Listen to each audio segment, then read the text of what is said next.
probably go off on a tangent because I get distracted very easily. Oh, good. That's good. Me too. So then we're on the same page. Where am I catching you at? Where are you right now? I'm at home. I'm in southeast London. So do you live in London proper? Yeah, I'm from London. I'm originally from North London, a place called Edmonton, but I moved to southeast London 3 years ago. I spent a lot of time here anyway, but I made the move and I say after COVID, but kind of when COVID was happening, 2020. Right. Yeah, that's when I moved to, that's when I came to Southeast officially. And is there, I've been to London and I've traveled around the UK a bit, but I've never lived there for a significant period of time. Is there does living in South London feel significantly different than, say, North London where you came up? I'm going to say yes, it does feel different. Just visually, the environment is different. There's so many hills in southeast London. It's super green. Not that it isn't green in North London. It's also a lot more spread out. It's a bigger part of London, so there's a lot more space. The people are the same and a bit different as well. Depends where you go. But I really like it here. It's nice that I can move from one part of London to another part of London, have a completely different experience, but in the same place, if that makes sense. Oh, yeah, absolutely. I mean, I can still be at home. Yeah. Because that's like, there's cities here. I mean, I lived in Chicago for many years. Chicago's an enormous city like that where, you know, you could, your entire time living there, you could just live in one part of the city and then you travel 20 minutes to just a part you never go to and it feels like a totally different world. And exactly. Yeah, I do like that. I mean, I've always been a city kid. It sounds like you've always been a city kid as well. Yeah, I have. Yeah, I do like the city. I like to get out of the city, but yeah, it's home. I like that fast pace. There's always something to do. I think even when I go to places that aren't really a city, I'm like, oh, I could live here. And then a week passes and I'm just like, get me back to London. Do you know what I mean? I do. I know exactly what you mean. Yeah. I mean, it's, I don't know how much touring you've done like around the UK or maybe outside of there, but for me, that's always the fun of touring is that you get these little windows into another life, into another way that people live, another, you know, style of a city. And at least for me, when I travel, I'll just fall in love with a place very quickly. And, you know, I'll go to some random little town and think like, oh, this is great. I should move here. And then exactly like you were saying, a couple days later, I'd be like, oh, I would hate living here. Now that I asked, have you done much touring or shows or whatever outside of the UK? Because I feel like what you do, not to jump into it too much, but is so, like I was listening to the new EP this morning, which I really love. And I was listening to a bunch of your back catalog and all that. And there's something, I couldn't put my finger on it, but I think like UK dance culture is, I don't know, it just comes through. Like what you do feels very UK to me, which I guess is an obvious thing to say. I pride myself on that. Yeah. No, I do pride myself on making music that sounds UK and reps here, even down to how I use my voice. I like to sound like where I'm from, and I like to represent where I'm from as well. So yeah, I love that it sounds UK because UK sick. No, yeah, absolutely. I mean, there's something, especially for dance music. I mean, as an American, I feel like so many Americans who love dance music, the UK, I don't know, it's like there's a magic to it. Like it feels like, it's weird, right? Because a lot of dance music was born in the US and then was sort of sent over to the UK, and you guys really did some magic with it and sort of shipped it back to us in a much more advanced form. But at least for me, and I think a lot of other American DJs, producers, and just dance music lovers, there's something about it where it just seems like it's in English people's blood in a way that it is not exactly in Americans. You know what I mean?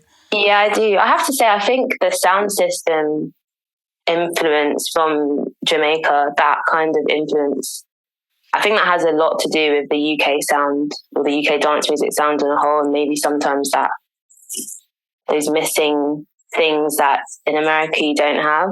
I would say that's probably a big contributing factor to that. I completely agree. And it's an interesting thing. I mean, what was your experience to that part of the culture, like sound system culture, Caribbean culture, whether it's, growing up, like something you just heard, or maybe something someone was playing around the house, or something a friend showed you? Both my parents are Jamaican, so I was exposed to that music when I was in my mum's room, and then just surrounded by it always. My dad also was a reggae singer. Oh, wow. And nothing you would know. But yeah, the sound system influence has always just been a part of that being at home. So I think growing up a bit more, stepping out to raves and stuff and seeing that it extends even further than weddings and funerals and just being at your uncle's house, that it's like a widespread thing.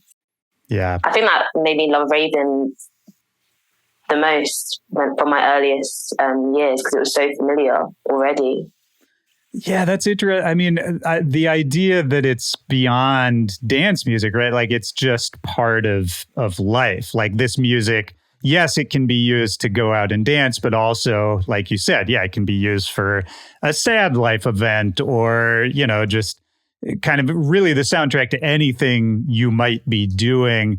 I think you're right. That probably does. I mean, it's literally in your blood, but it also sort of gives you that deeper cultural understanding of like how it weaves into people's lives, as opposed to, say, somebody just sampling a reggae vocal and slapping it into a dance song without really knowing the wider context, which it can work, but it doesn't necessarily give you that deeper connection when you listen to it, So your dad was a reggae singer. Was he doing this professionally? Like, was that his job at a certain point? No, that's why, as I was saying, I was like, he was not professional. He was just something that he did. I haven't seen my dad for like a really long time now. But I remember when I was a kid and he'd come back from the studio, and I didn't really understand what that was back then, but he'd play me songs that he'd sing, and often they were covers of other reggae songs or lovers rock tunes. And I've now lost my train of thought. But yeah, that's the kind of level. He also was a part of the sound system, so they also did the music for raves, for family functions, christenings, all that shebang. So that was the kind of singer that he was. But it's a notable mention, because often I go, oh, no one in my family is musical.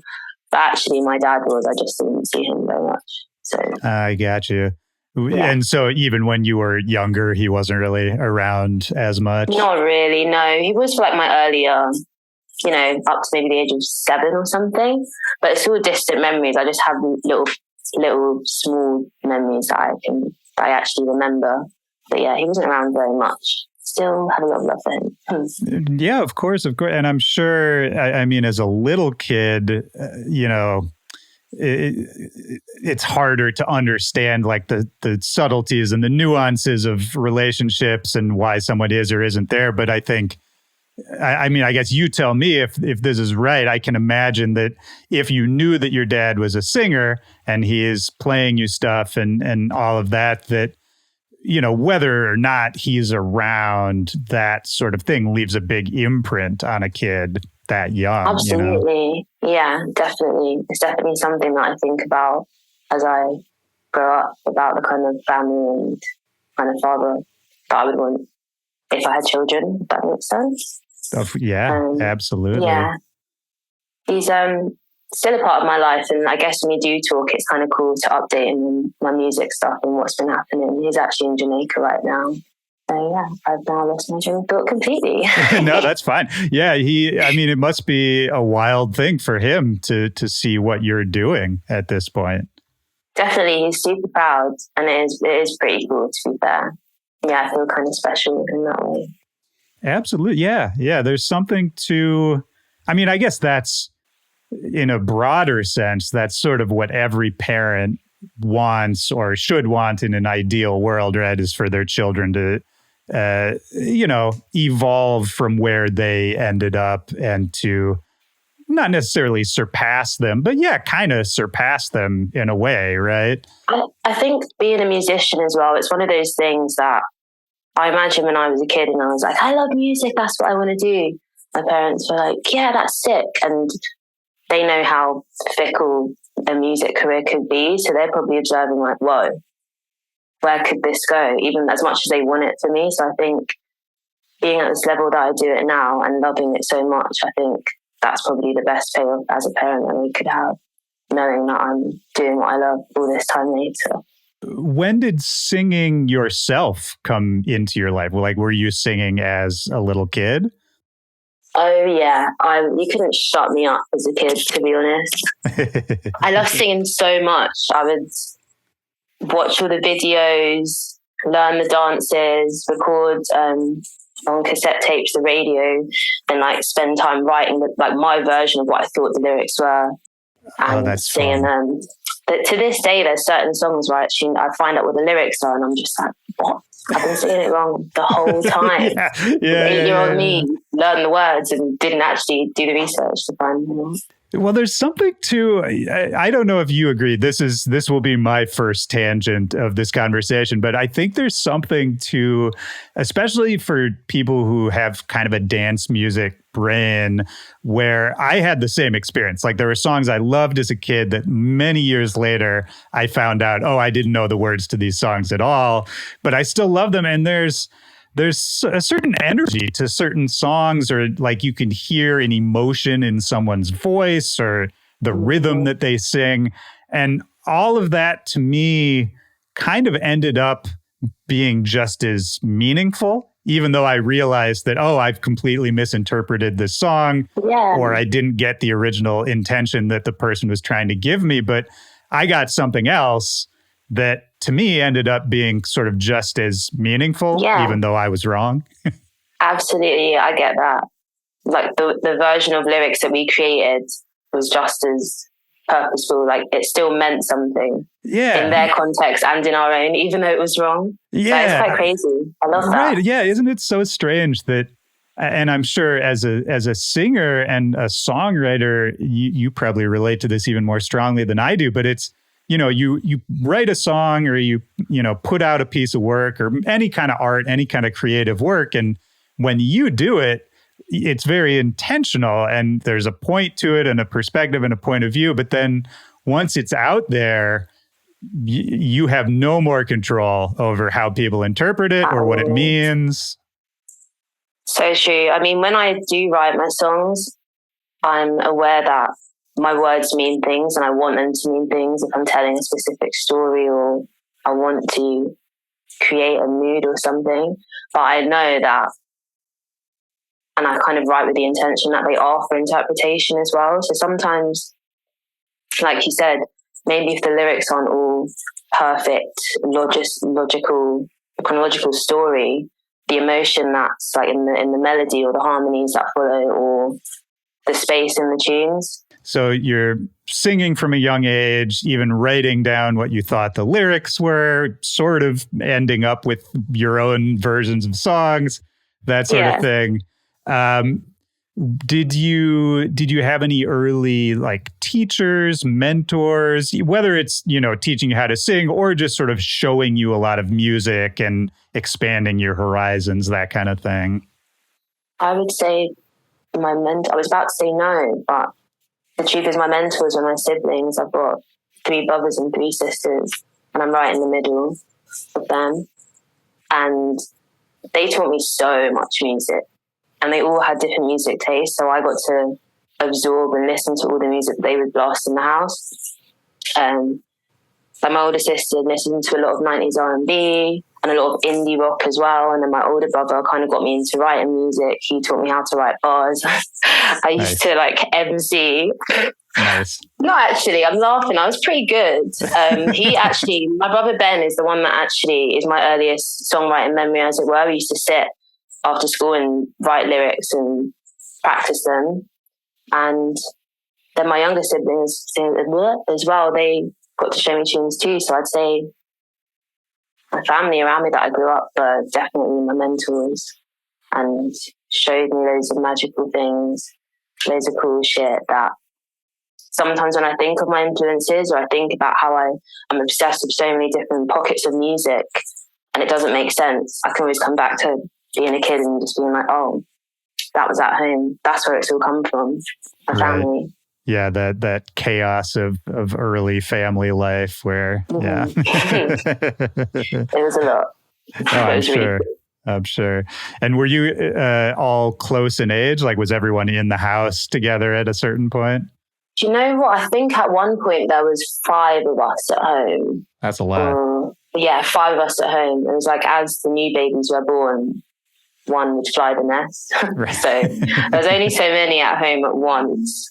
What was the question? Sorry. That was basically it. Yeah. Just was everybody on top of each other at a certain point? We're all like a few years apart. Pretty perfect. We're all really close now, to be honest. Did any of them end up doing, is anybody else doing anything sort of creative out of the box like you are? My youngest brother is studying at uni, but is a really wicked writer.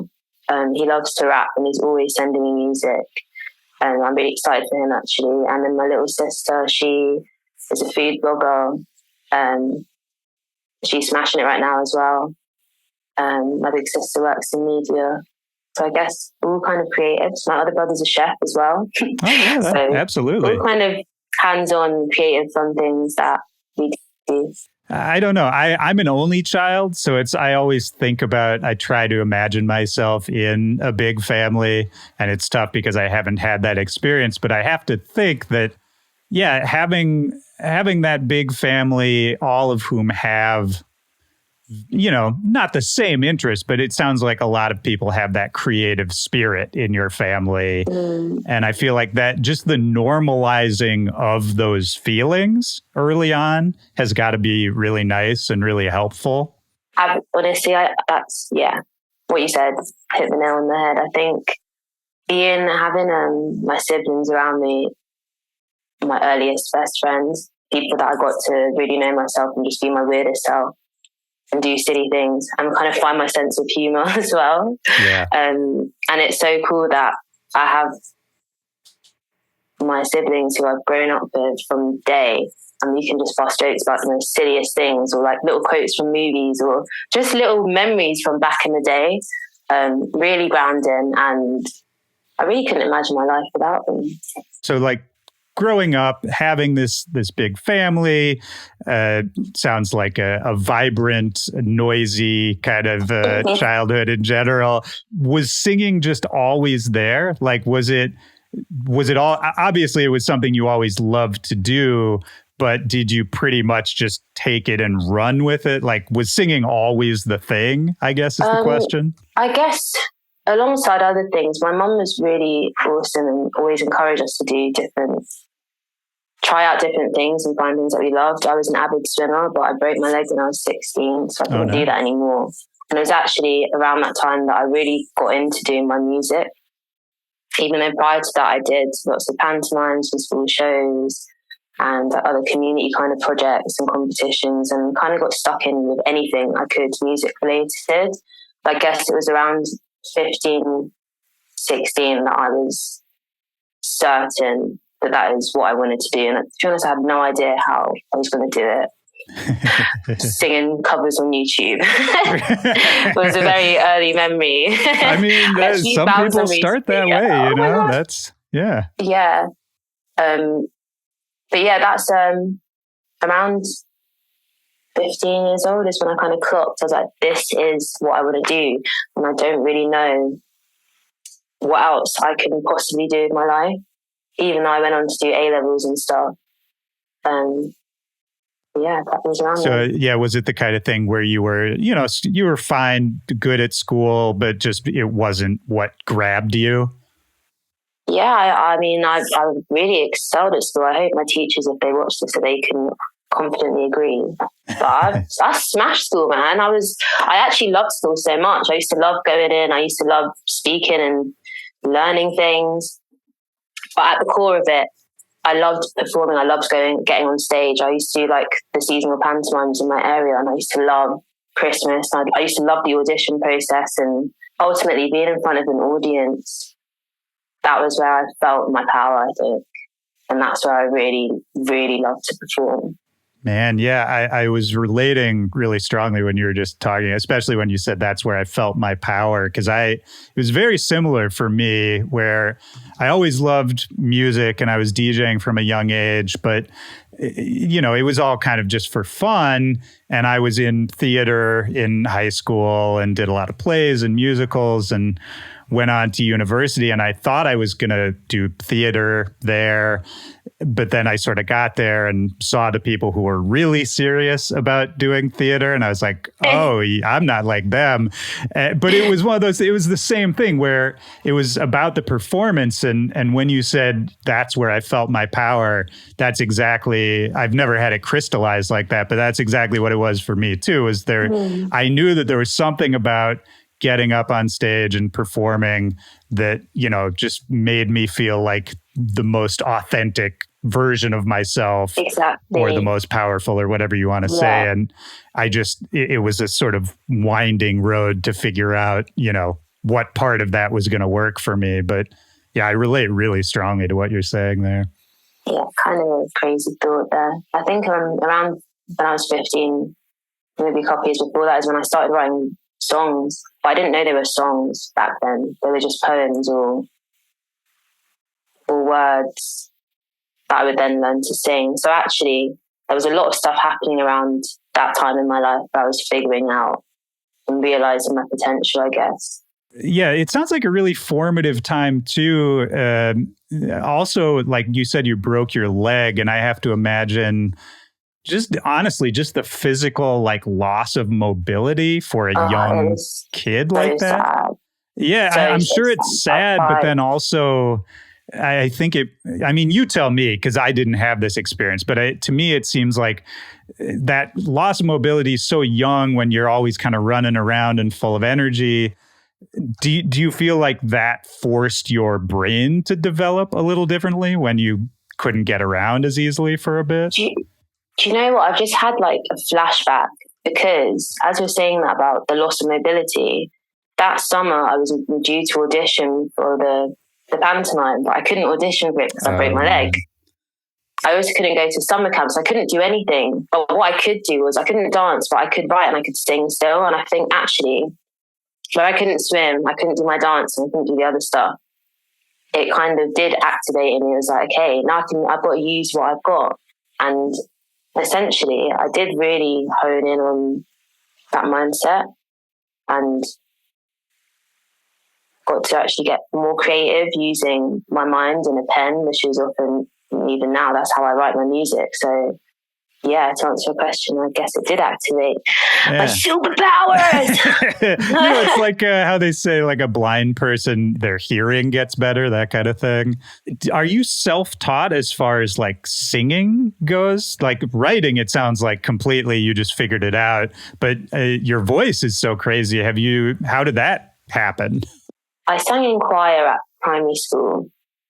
I went to a Church of England primary school, so singing in assembly, singing was just a part of everyday life, which was so cute. I used to love assembly. So yeah, singing from primary school, and then I got to sing. We had like guest coaches come in and guest choir leaders come in, so I got to sing with them and learn how to sing in harmony. And then when I got to secondary school is when I started having professional vocal lessons, professional singing lessons. And my teacher really got me into singing lots of contemporary pop, lots of Motown, and lots of ballad singing. So I guess around that time is when I learned how to technique and breathing, phrasing. So yeah, I have had some training. Even more recently, I've had some vocal coaching, as it were, to overcome some physical, technical difficulties I had noticed. Yeah, singing lessons is super important, I think, what allows me to use my voice in loads of different ways, to sing, to sing low, to sing high, to sing long notes, to sing really fast. That all comes from copying other singers, but also singing lessons. So yes. No, of course. I mean, yeah, it's the same. It's funny, but it's, sort of the same thing for production as well. I talked to a lot of producers on this show too, and it's the same thing where everybody starts off copying the ones that they love. And then through that process, you sort of figure out what your skill set is and how you can sort of bring your perspective to all of it. But yeah, that's how it all started. And it's, of course, all practice, and the human voice is an instrument and there's muscles involved. Yeah, and there's a lot of stuff going on in here. So there's stuff that other singers that can do one thing, like physically they've got this magical system here that's different to mine. So the stuff I can do is personal to me, and it has its limitations, but it also has its unique qualities. So yeah.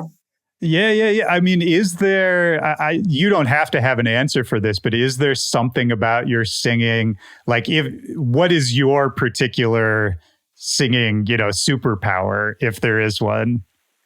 I would say not just my view, but often when I have sessions, people comment on how low I can sing, which I also am quite proud of that, because when I stack my harmonies, I can sing really low ones. We don't used to use like a monster effect or whatever, or right. pitch it down. I can sing them myself, and that texture that you get that I get, this was like a little grainy, like fry. I love that in my voice. When I was another choir throwback, when I was in choir, I often would sing tenor with the boys. I wouldn't sing soprano or alto with the girls. So yeah, I would say the lowness in my voice is a pretty cool thing I have. Yeah, I completely agree. And it's cool because it's not, I mean, you also have quite a range, like even just listening to the new EP. I mean, you're all over the scales there. But but yeah, no, the low thing is really interesting. I mean, this is just a nerdy question because I'm curious. Is there specifically something, like, are there exercises specifically to get better at the lower ranges that you do? Honestly, I don't have any specific things that I do, but it's just singing songs that are low, or singing, like Beyonce often sings really, really low. Mariah Carey can sing really low as well. But also singing, like I love singing Channel Orange, Frank Ocean, because he sings high and he sings really low as well. So I think just like listening to albums that you like, where the singer does things with their voice, I think that's a good way to like finesse it. I'd say that's probably how I've got better at it, especially doing different runs and going from singing really low to going really high. Just singing lows, I would say.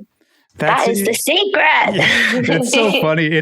That's always the answer. Is that I always say this on this show because a lot of people who listen are up and coming people, or people who want to get involved with the industry or as a performer in some way. And when you're young, you always want to know. You want someone to tell you what the secret is, because it feels like there is a secret. And then eventually you find out it's just practice a lot. There's no real secret. I'm learning Japanese at the moment. I'm only like a few weeks in, and it's hard, but it's so cool. And today I had a little moment where I'm using Duolingo to do it. They should pay me to say that. They didn't pay me to say that. But we'll bleep that out. Okay. But today I was doing it and I thought, oh my God, I'm learning. I'm learning it. Because when I first started, I was like, I'm not going to learn this. But I've been doing it for a while now, and I can feel the muscles working. And like you're saying, it is a case of just doing something and keep doing it and giving it time. And eventually you'll realize that you can do it, or you're getting better at it. So it's the weirdest. Yeah, it's a beautiful process.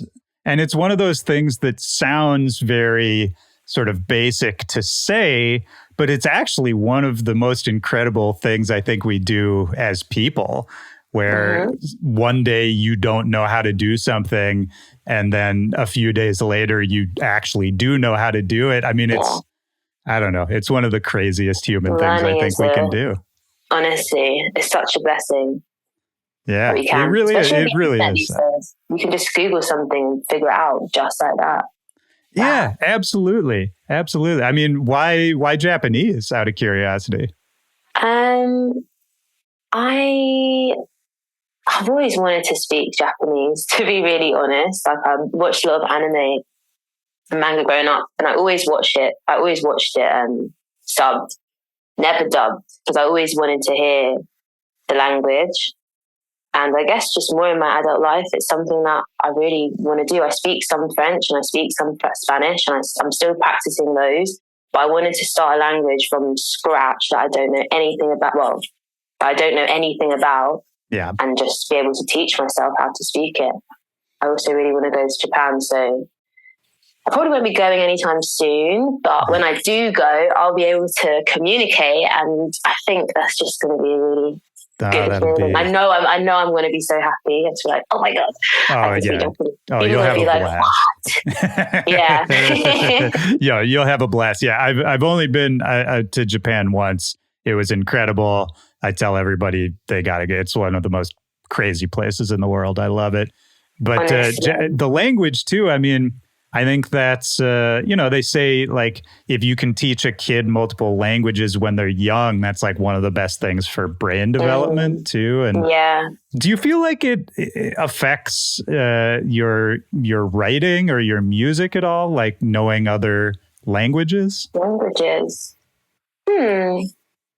It might not. I'm just curious. I mean, I think being able to communicate in another language, I think is such a powerful, I don't want to say tool, like that's a very powerful thing, that you'll be able to sing your lyrics in other languages. So I think it's something important that actually, if you have the potential to do it, you should absolutely lean into it. Like Kali Uchis, you know Kali Uchis? I do, yeah. I love her. But I love how she does her projects in English and she does her projects in Spanish as well. Right. I think that's so dope. And if I could do that, I really would, but I can't yet. Maybe in the future, maybe in like 5 years, I can do a Japanese drum and bass EP. You heard it here first, maybe. That would be crazy. I would love that was realized with Willy Joy, yeah. Yeah, that would be amazing. I mean, it makes me think about, I have a buddy of mine, used to be DJ Carnage, is now Gordo, and he does house music. He's pretty, I don't know if you know him, but he's doing pretty well for himself. He's produced some songs for Drake and all that, but he has Latin American like ancestry, and he's only recently started, putting out like music in Spanish, house music in Spanish, and really leaning into those roots and performing in those countries a lot. And there's kind of this, the Latin house thing is really having a moment right now, at least in the States and like this region. And I don't know. It's just cool to see. It's like, where are you, by the way? Sorry. I'm in Washington, D.C., but I've lived all over the U.S. Like I've bounced around a lot. But yeah, are you from Washington? No, I was born and raised in Minnesota, so like right in the middle. And then I lived in Chicago for a while. I lived in San Diego for a while. I was in Boston, D.C. So I Boston. Yeah, Boston. Boston. I didn't really, to be honest, I wouldn't recommend Boston. Sorry, Boston. Sorry. No, I've not made it to the States yet, but yeah, I've always said I want to do a road trip. I want to go and see the spots. I want to go to Las Vegas. Sorry, I'm doing an accent. I'm really bad at accents.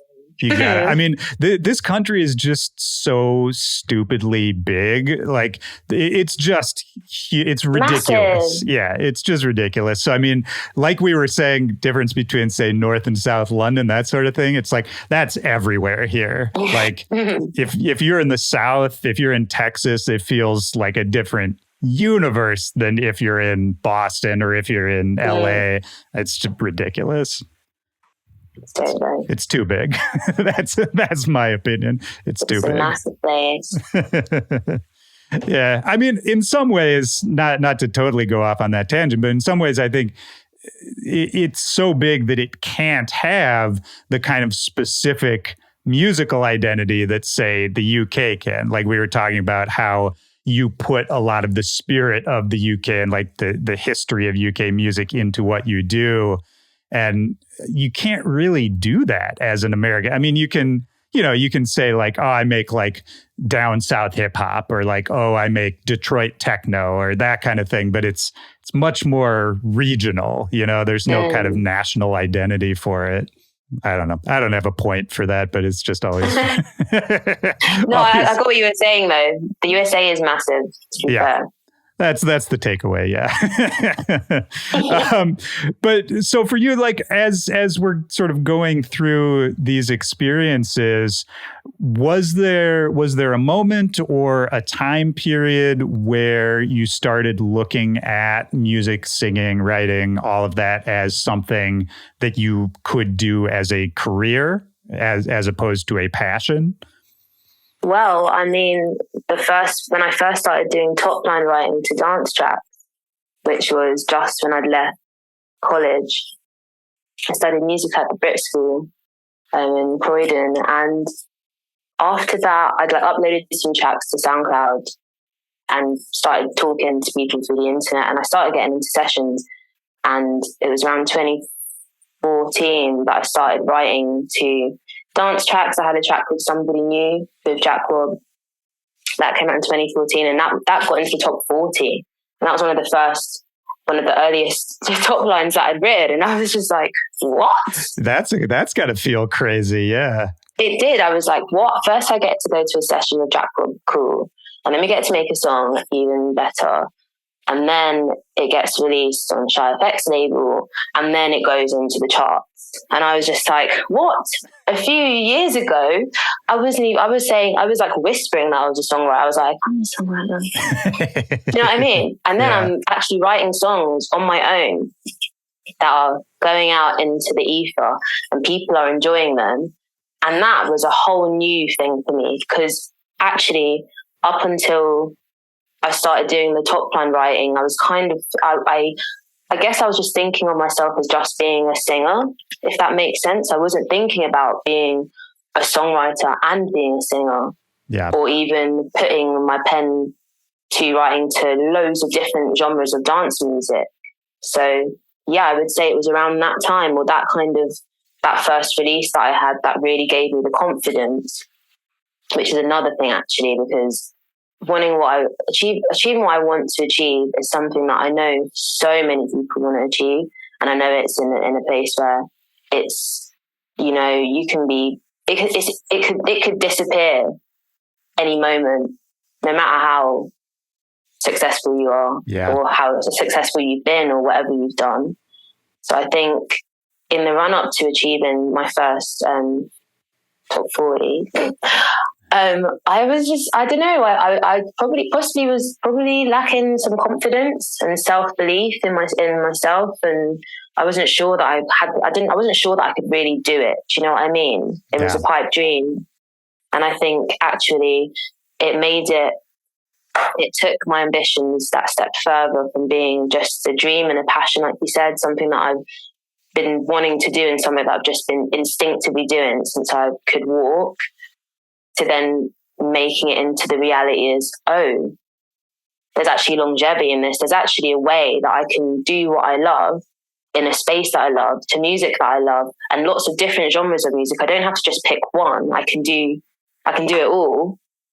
And yeah, that shift really transformed me actually, and transformed everything that I did to get me to what I do right now, I'd say.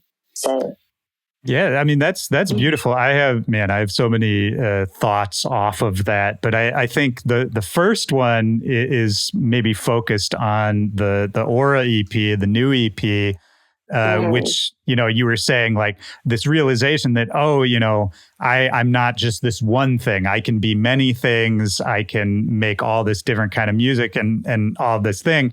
the Aura EP, out with UKF, which, legendary drum and bass label.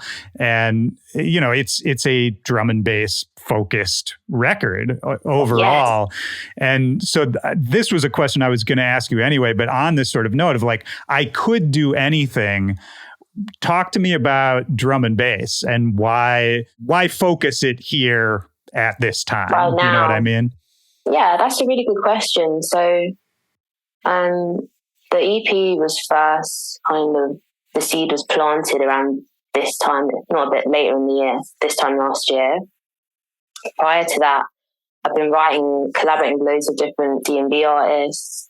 And ultimately what was happening is, as those songs came to like, okay, here's my top line that I've written, it would go out and it wouldn't be mine anymore. And I was like, damn, this is the music that I need to be making. If I'm that connected to it right now, where as I'm finishing my lyrics, I'm sitting here thinking like, this is so me, like this is what I need to be releasing. Well, I've been making this music for the past however many years. Why haven't I done a drum and bass project? Can I do a drum and bass project? Is it possible? Chatted to UKF, they were like, yeah. And I was just like, oh my God, okay, let's go. But yeah, it's a sound that I've grown up with. It's music that I love. It's music that gets me my feels. It's kind of music that also has put me on the map. And I'm at this time where I'm like, do you know what? I do want to make a project showing my range, showing my inner thoughts, showing who I am, because I think previously I was a bit in the shadows, I guess. I was still figuring stuff out. Like COVID happened. I did a body of work. And then I started getting back into the creative process again. And honestly, this is the road where I ended up, was at drum and bass music, where I had been right from the start. So, yeah. It's funny because in America, like right now, drum and bass is having a moment. And I think people are more into it than they've been for, at least for a few years, and more open to it. But there's kind of this whole other level in the UK where, I mean, the idea of like a drum and bass pop star doesn't really exist in America yet. But I feel like in the UK, there's such a long lineage of people who either started from there or came from that lineage or just worked drum and bass into their music in kind of a more holistic way, and then go on to just sort of be known as, a great singer or a great songwriter that isn't so tied to one sound or one genre. And I feel like that's something you can only do in the UK. And I don't know, I've always been a huge drum and bass fan, and I think I love seeing it. Recently, and kind of in line with the progression of creating my EP, there was and is, and it's still happening, this shift where there's a lot more women getting involved in drum and bass music, taking the lead of drum and bass music. Previously it was, this person featuring this person, man featuring girl, man featuring other girl. And I think what happened is, well, from my experience, and probably at my detriment, I didn't understand that, like you said, that there was that you could be a drum and bass pop star, like you could be a drum and bass leader, right. That you could be center stage and be drum and bass. You could be a drum and bass vocalist, first, foremost, everything.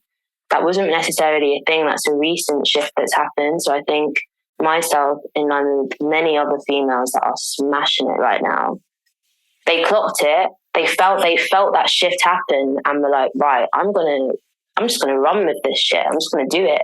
And I think that's what's been happening. And that's why now we're seeing coming to the surface lots of D&B pop stars coming to light. And it's pretty sick, because one thing that I was so excited about making this EP is be able to have creative control about how I present this music. And it's not just like some little box with some cool graphic squiggles and my name. Like, I get to dig in further to my artistry, my influences visually, and put other elements with the music. So it's not just a sound, it's a whole vibe. And I guess before, I didn't fully consider that to be a viable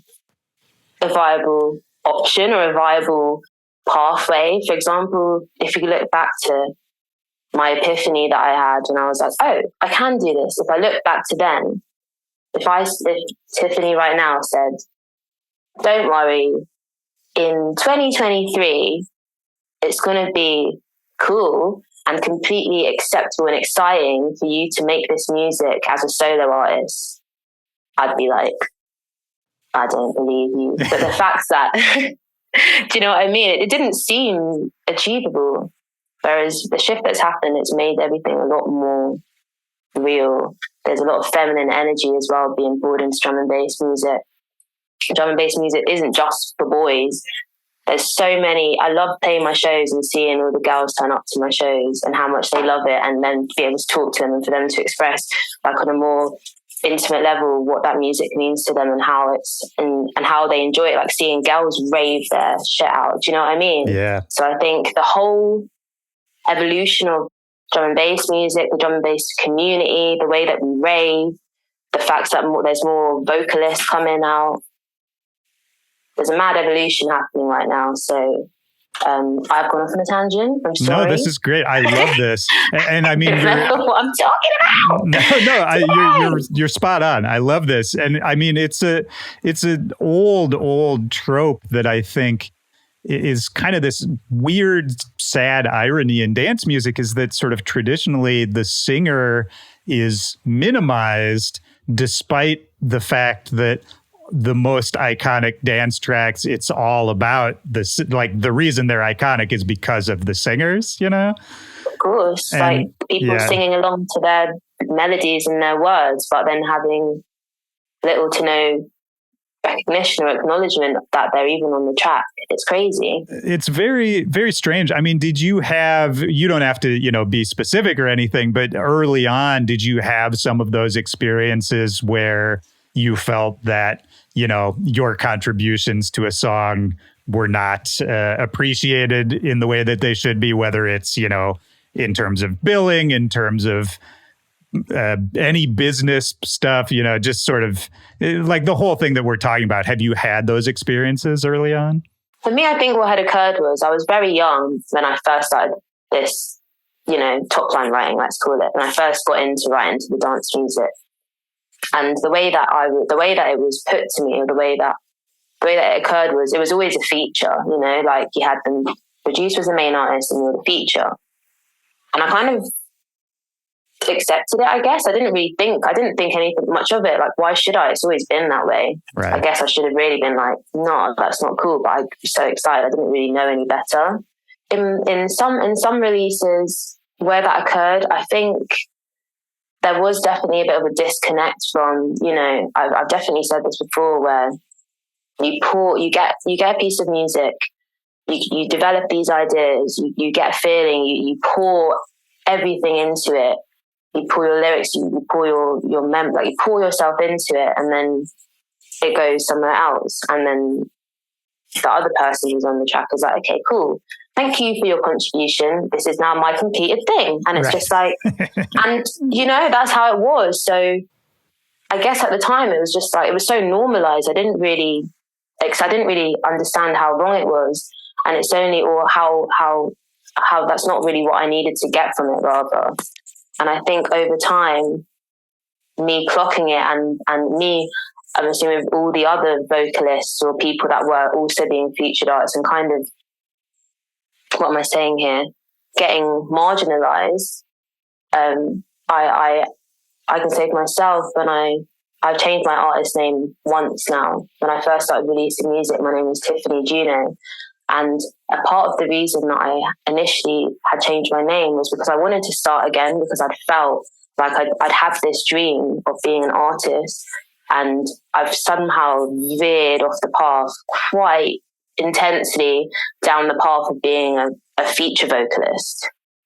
And that's not where I wanted to be. So becoming Catching Cairo is like, okay, starting again, taking everything that I know, but I'm doing this again. And actually with intention, making sure that I don't end up getting lost in the what should I call this? Lost in the I want a word for this now. No, I know what you mean. I know it. Yeah, I'm right there with you. I don't want to say sauce because it's not. Lost in the batch of other ingredients that are like there if you need them, you know? Right. So where am I going with this? Well, it's like, if we're using the cooking metaphor, it's like you're not just like a spice on the rack. You're one of the chefs. Exactly. Yeah, one of the chefs, man. It's like, hold up a second. I had, you know, wow, this is so crazy talking to you because it's all unraveling in my head as well. I'm like, what? This is what was going on.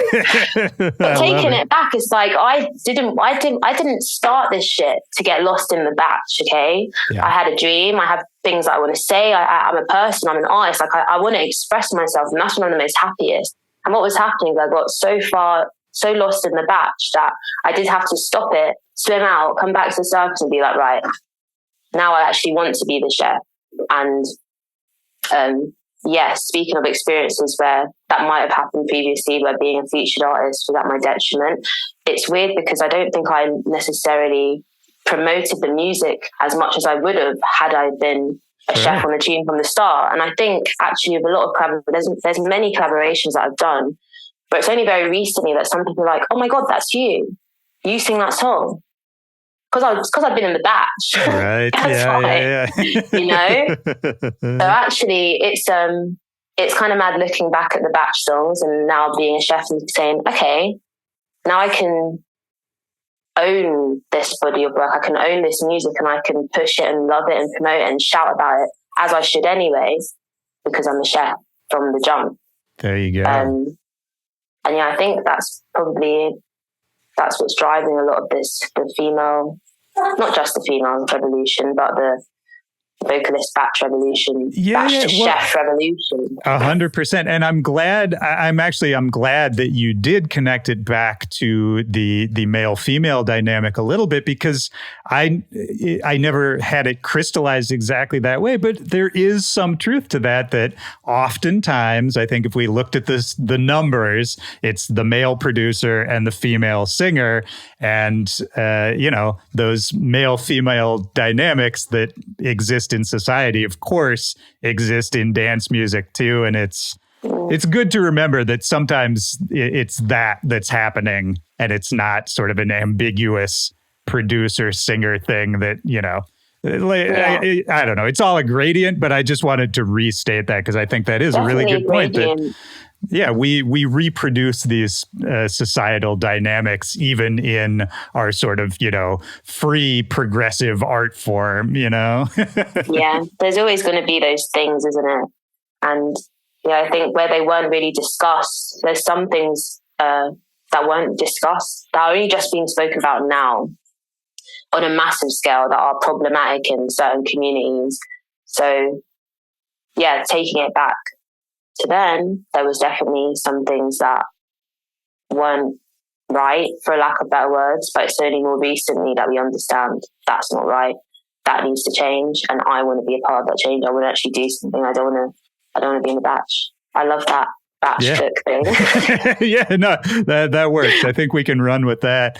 And I mean, to talk about the EP a bit more, like through that lens, how does the creative process change for you when you do approach it as the chef, as the primary artist? Because you're working with a bunch of great producers on the EP. I was, like I said, listening this morning, and the one I really like, they're all great, but I think my favorite is For Your Love that you did with Disrupta. That's a tune. Yeah, big tune. And I mean, Disrupt is great. I've always liked their production. But for you, like, how do you approach, a session working with a producer when it is your project now? Does it, in terms of like the actual process of it, does anything change? I would say, I was going to say no, but actually it does change because I'm looking, for this EP, for example, I'm not just looking at it as, it's not an individual standalone track, each song, it's a part of a bigger picture. So as I was putting it together, I'm like, there's no crazy concepts for it, let's say. Like there is a deeper meaning, but there's no crazy concept, but there is a theme in all the songs of like a lyrical theme of love, self-love, communication, and acceptance, which are things that I myself have been going through, and actually I'm constantly going through. That's probably why a lot of my songs are about love and acceptance. So yeah, to speak on the lyrical basis, that is a continuous, but the creation of the EP was a lot of journaling. I journal quite a lot. And then just hearing music with an open mind every single time and not getting too tied down to an idea. Because I didn't want to get too hung up on a concept as it was. I wanted the aura to just flow. And that is kind of why I called it aura, because it's reflective of my vibe, the things I can do, where I can go. It's just the starting aura, but it's like setting the scene, right. you know? Right. And yeah, the theme was, you mentioned that you've noticed that it does show different vibes and different range of myself. And I really wanted that to shine through, because this is my first drum and bass EP, solo EP. This is my first drum and bass chef EP. Yeah. So I wanted it to be clear that this is my thing. Like, this is what I can contribute. This is my aura. So I've gone off topic again. No, this is great. This is great. I mean, to like keep talking about this theme.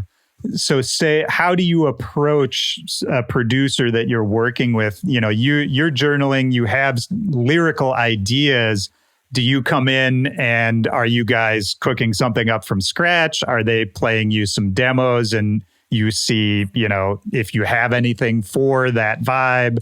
Like, how does it work in the studio? Different approaches, different ones. Like sometimes it's like, I want to hear, I'm like, show me what you've been working on. Like, what have you got, kind of thing. And then we do listen through, and if something jumps out at me there, then we can start with that track. There's been other times, my track was similar on the EP. That was the first time we'd met, and we both kind of spoke about what we've been listening to, what kind of thing we want to make, and we were both in agreement that we wanted to do something kind of experimental for the both of us. And that was a really fun track to make, because we were both trying and doing things that probably aren't expected of us, and maybe for our listeners, but the result of it is a really beautiful track that I'm so proud of. And I specifically wanted to experiment with processing my vocals and kind of musically directing things, like actually saying, no, I want these drums. I think the drum pattern should change here. Or like, I think here we need to switch up, do vocal chops, whatever. So this process was very different, because I actually got to direct some of the music as well, as opposed to just have a beat and kind of work with that. I went off on a tangent again, so I'm sorry. No. You were right on. No, that's basically the exact question. You were right on target. Okay, cool. So sometimes I talk and then my memories disappear so quickly that I don't actually know what I'm talking about. No, that's totally fine. I'm having a blast. This is great. I wanted to ask you this. So I was reading up about you when I knew we were coming to talk, and I was looking at like old interviews and write-ups, and I saw, this is just a random quote from some interview, but you had said that a lot of your inspirations when you're writing a song come from your dreams and your nightmares. I had a feeling you were going to say that.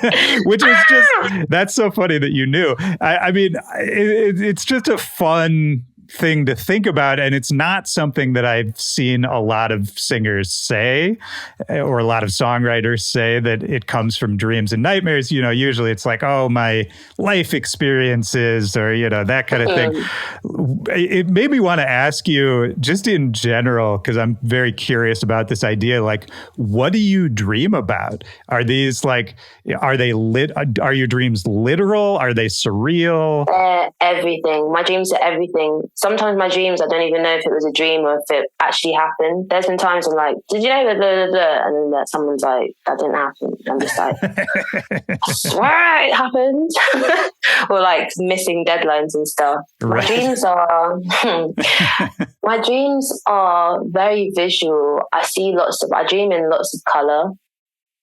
I often go to really high places and I can feel like sensations. I can get vertigo from like standing on a roof or something. Okay. Which they're very sensory. But I also have dreams that can just feel very real. As I was saying, I can sometimes get confusing reality sometimes with dreams, not to sound like I'm a mad girl. No. I know exactly what you mean. I mean, I had literally yesterday morning, I woke up from a dream. You ever have this where you wake up from a dream and you were so deep in it? I literally woke up and I didn't know where I was, what day it was. Like it had totally wiped my brain. Yeah. It was like, what happened? My dreams, they're so, they feel sometimes so interweaved with reality that I'm able to get these stories or perspective of things that happened to me or someone else in that realm. There was a time when I was really scared to fall asleep. I'm so glad that I don't have to deal with that right now in my life, but just because of how intense the dreams were? I couldn't sleep for a long time. And then, like you said, what would happen when I was sleeping was so intense that it just made me scared to fall asleep. And that kind of triggered the insomnia, for lack of better words. But I guess I'm so sensitive to, I read loads of books. I'm a mad escapist. I love reading books. But when I read books, they also contribute to what happens in my dreams. The same way, most people, you watch films and stuff, that when you start, like I watched a film, what was I watching? The Changeling on Apple TV. And I had a dream that I had a baby. And I was just like, this is wild. Nothing's safe. So yeah, I'm really sensitive to stuff that's happening around me and the information that I read and watch, especially in like really like films and stuff. So they also contribute to my dreams, which in a way then contributes to the songs that I write. So yeah, it's all a mixture of thoughts and feelings and places that I've gone physically and in the dream verse. Yeah. I mean, so I think I heard you say that you're a bit of an escapist, like that's part of it. And I am too, a huge. Yeah. And it's one of those things. I think it's cool that you're able to sort of use dreams as maybe a bridge to some of those places you escape to, because I think, and I'm just speaking for myself here, but I'm a huge escapist. Like my favorite thing to do, like, fall into a different world for a while. But there's a danger. And again, just speaking for myself, of like going too far, getting a little disconnected from the real world, or just using it as a way to not deal with your issues in the real world. And, tell me if I'm right, but it sounds like you've sort of figured out a way to, connect the two and to use those escapes in a practical way that applies to your real life, Absolutely. Your art, all those sorts of things. Definitely. It's like when I can go somewhere mentally, and I'm a big advocate for journaling, and I guess writing songs, whether they're good or shit, that's the way of journaling. And I think putting pen to paper, and when you have these thoughts, writing them down, for me there's this moment of realization when I can say, okay, well, that was real, but that wasn't real, that was tripping, or that actually did happen. Right. Or even those feelings that I had, they weren't actually genuine, like the fear or this negative talk, that wasn't real, that was just a thought that was happening in my mind.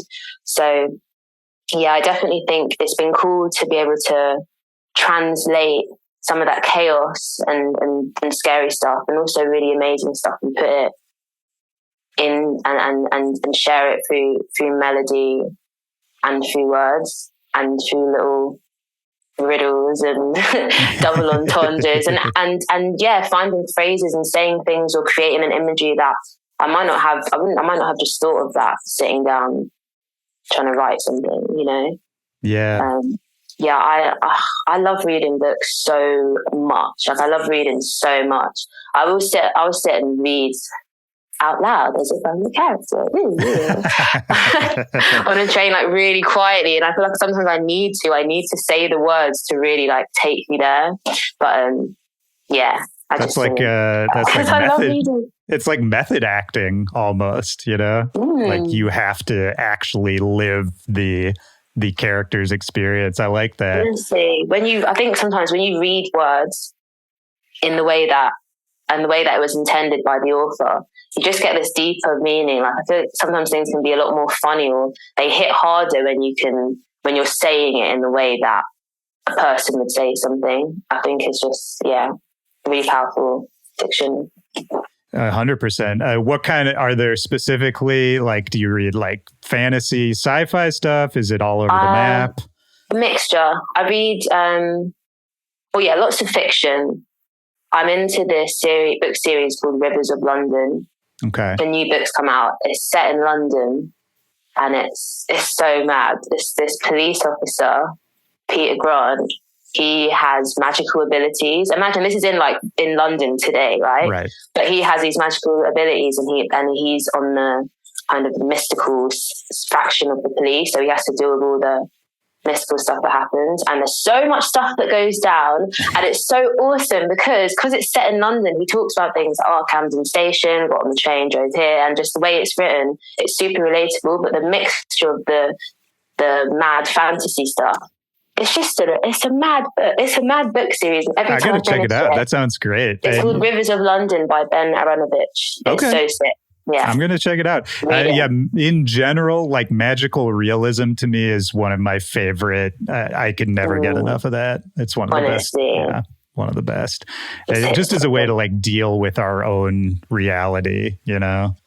I love that. I think the only thing we haven't talked about yet that I wanted to just at least mention a little bit was like, I wanted to talk about raving a little more. And, go on. Well, just for you, like coming up, do you have any early raving memories, either a song you heard or an event you went to or a DJ you saw or a singer, you know, any of that like is an early memory that maybe like really helped flip the switch for you? Oh, I mean, I've always loved shaking a leg at a party from when I was a kid, I'll be honest. But when it got to like club raving, and being around really loud music with loads of people that shouldn't be somewhere. So I'm talking about squat raving. That was... Wait, what did you say? Squat raving? Squat raves, yeah. Oh, I don't know that term. Is that basically just like underground? Like illegal raves, Yeah. So when I first started going to those, that was a big shift for me. I think it was so like organized chaos. Loads of different rooms of music in a place that we shouldn't be, and everyone's turned up and we're there from after school till the next morning.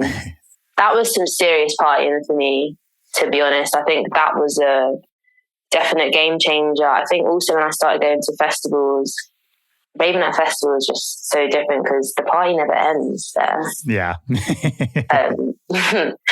Get there on a Friday or Thursday or Wednesday, depending. And the fact that you can be in a space with people, like just thousands and thousands of people, all turned up for the same thing, to have a sick time, to rave and dance till the night is over. That's me. I love festivals as well. Like, I played at Boomtown this year, which was one of the first festivals I went to. And it was kind of a full circle moment for me because that was the first festival I went to. I didn't really know a lot about weekenders, you know, and it just had such a special place in my heart. When I got to my stage, I wasn't really sure if people were going to come. I didn't know that anyone. Right. I didn't think anyone was going to come. I was just like, what? I'm playing at Boomtown. People are going to come and see me amongst all the other crazy people that are playing. But yeah, it was mad. It was so packed. I sung my little heart out. I think I cried a little bit, but it was so sick. And then to have gone from playing my set to then go into the festival one of my favorite sets that I've ever seen, it was Digital Mystics, Mallow at Boomtown. I can't remember what year it was. That was, to be honest, actually, that set, seeing DMZ, that was definitely something that completely shifted music for me, and shifted the rave. It was that's like a meditation. Do you know what I mean? Yeah. That's not just like the music that's played. It's not just music. And I know like none of the music is just music, sure, but the way that everyone skanks that music is like, it's the energy that's there, the bubble that's created. That is a whole. I can't find the words for it. No, I mean, meditation is kind of close. I know what you mean. Honestly, it's like the movement, the rhythm of the music, and just how everyone moves to it. And yeah, that shit changed my life. Yeah, it's like a weird shared consciousness in a way, because music like that, at least to me, it's so deep, and it's, you know, in a way it's formulaic because you sort of know that it's all about these bass lines and these drums, but the formula is actually kind of the trick that, you know, gets your brain into this like meditative thing. Yeah. That, and you're kind of I mean, anticipating is the snare going to come? Dad. And it's just like, do you know what I mean? Yeah, and exactly. It's like, and everyone around you, it's like you like lock eyes with someone and you're just loving it. Oh. It's a beautiful, I mean, there's so much in there, I think, that speaks to why we all love dance music in the first place. Like I think about, you know, in a totally different realm, like a techno set, people, like the stereotype techno gets made fun of by people who don't really understand it. It's like, oh, it's just a kick drum for 8 minutes. It's so repetitive. But that's the beauty of it, is then these little subtle changes. 3 minutes in, a hi-hat comes in and people lose their minds. And again, it's the same sort of, collective tribal thing that can only happen when a bunch of people are all there experiencing it together for the same reason. Yeah. I mean, it feels different. I guess there's so many venues or it's not even venues, sorry, there's many promoters or nights that happen, and you kind of know that when you pull up to that event, you know the kind of people that are going to turn up, you know that the music's going to be one way, you know what sound system they've got in, it's set the tone already. So the music is one component, but then the people, all the other layers, that combined just creates this whole other thing. And I love how we're like raving or like going out in that way. Sometimes you never know what you're going to get. You might go to something in Brixton and you're just like, oh, I don't know, my friends said to go. You don't really want to go. Then you go. You didn't even know who was DJing, and you just have the best night of your life because they dropped one tune that's just got you. Yeah. Do you know what I mean? Oh, it's just got you, or they produce some mad set and you weren't expecting it. And yeah, the kind of the element of surprise, I think. That's huge. The element of surprise, it's that too. That's so huge. I think it's a participatory thing, even as just a concert goer or a rave goer, more so than other kinds of music. I think it doesn't work without the crowd, right? And when you in the crowd, it's like you're actually part of the overall performance, you know, as opposed to say like a rock show or going to see, a pop singer or whatever, which there's an energy exchange going on there too, but it's a little different with a rave and with dance music. Yeah, I guess people go to lose their mind, and actually that's what I love about drum and bass raves, to be fair. Like there is a community, and going to like, it's not separating from the music, but to talk more about the community that's there, to go to a place where you know that you have nothing in common with these people. Like, you dress different, like you're different ages, walking down the street you just wouldn't talk.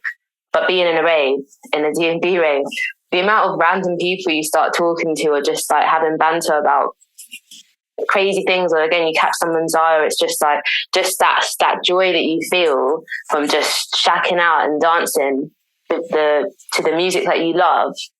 I just think well, I know that's a beautiful thing. I'm waffling now, but no, it's beautiful. I mean, it's just, yeah, it's sort of experiencing love and connection too. It's a very human thing, right? Like being around a bunch of strangers and feeling connected to a lot of them, even though you know nothing about them, you've never spoken to them. I mean, it's a very human, you know, this is almost like it's almost like therapy in a way, you know?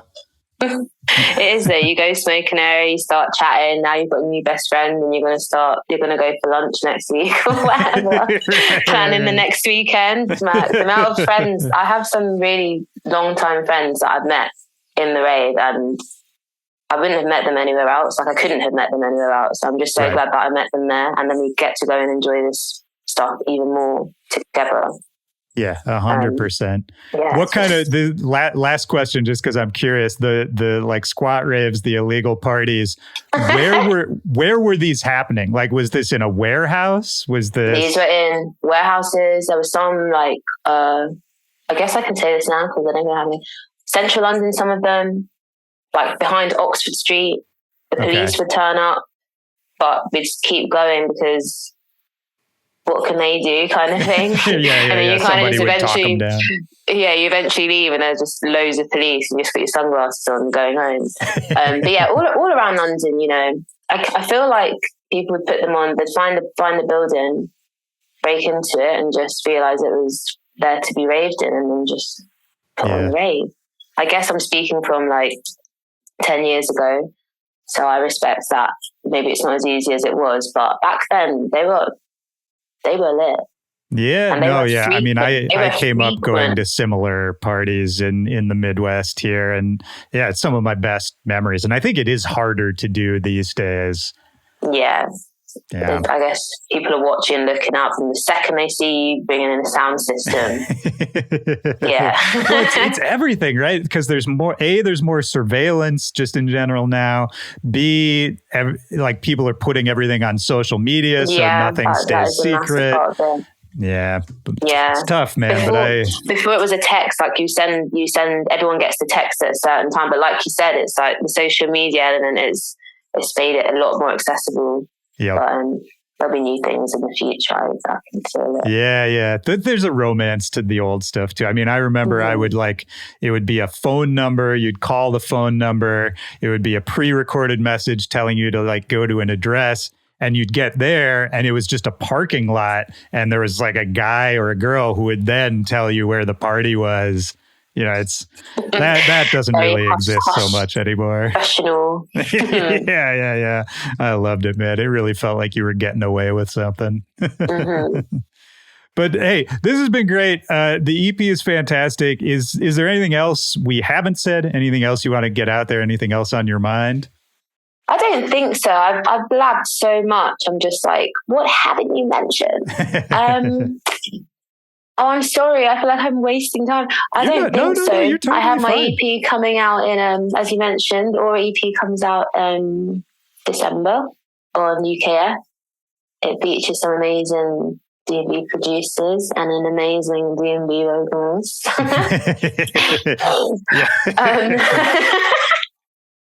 I'm kidding. I don't really know what else to say. Thank you for having me, though. I hope I've been a good guest. Oh, no, you've been fantastic. I had a great time. I hope you did too. Yeah. I've had such a good time. I feel like I'm blushing now. I've had a really good time. It's been good to talk. I think having these kind of conversations, I feel like I've learned more. Do you know what I mean? Yeah. No, I'm super glad to hear that. That's absolutely the goal. I also learned a couple things I'm going to take with me. A couple things you said that, yeah, that's the whole goal of this show. It's like, wicked. Yeah, I love it. And you come back anytime. Thank you, Willy. Thank Is your you. real name Willy Joy? That's my real name. I mean, that is your real name. It's William is the full name, but yeah. But I've been called Willy since I was a kid, so that's just what it is. Fair. Yeah. My family call me Tilly. Nice. Willy and Tilly. I love it. Yeah, thank you for having me. Yeah, thank you so much. In a bit. Take care.